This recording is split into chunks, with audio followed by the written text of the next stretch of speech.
Hey guys, welcome back to Jet Tila. I know you're all guilty of having pizzas delivered at home or buying frozen or refrigerated pizza dough. No mas. Tune in right now. I'm going to teach you how to make the perfect pizza at home, and it's pretty simple.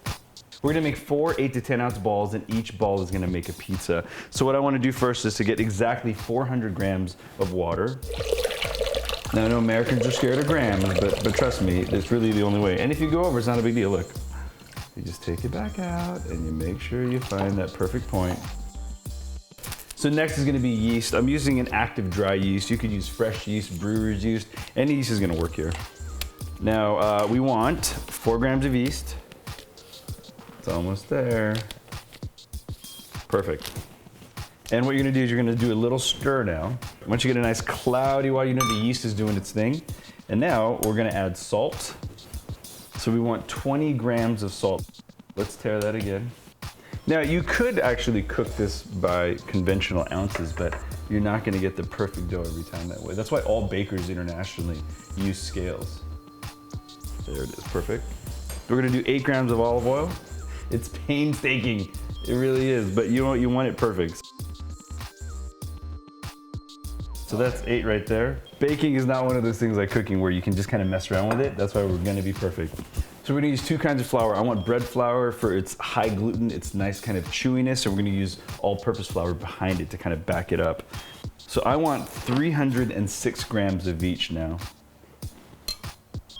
which is gonna be a little more than 2 cups. And 306 grams of all-purpose flour. There it is right there. So I'm gonna take this mixture, put it onto the mixer with the dough hook, and let's actually knead this till it comes together into a ball. So going into the mixer, start really low and allow the water and the flour to come together slowly. Keep it on low because you're gonna end up wearing more flour than what's in your bowl. A bread maker sounds like a great alternative, but it's not gonna move the dough ball around enough. If you don't have this, you're gonna have to do it all by hand, which is great, and I'm sure it will improve your forearms and your triceps and biceps, but this is a really way to go.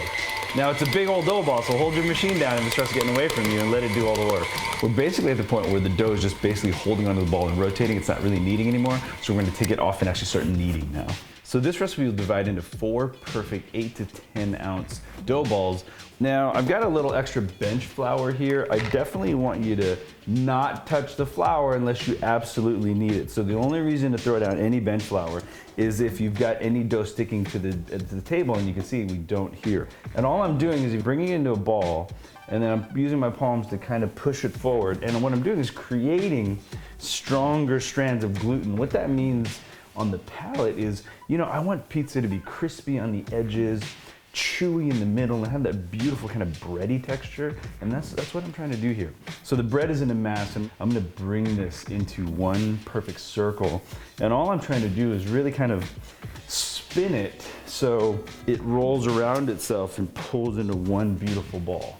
And the more I'm spinning, I'm pushing down, and it's feeling tighter and tighter until I get this perfect little lip ball. And you know you've done your job if you see this kind of seam, you see that little seam right there, then you know you've done your job.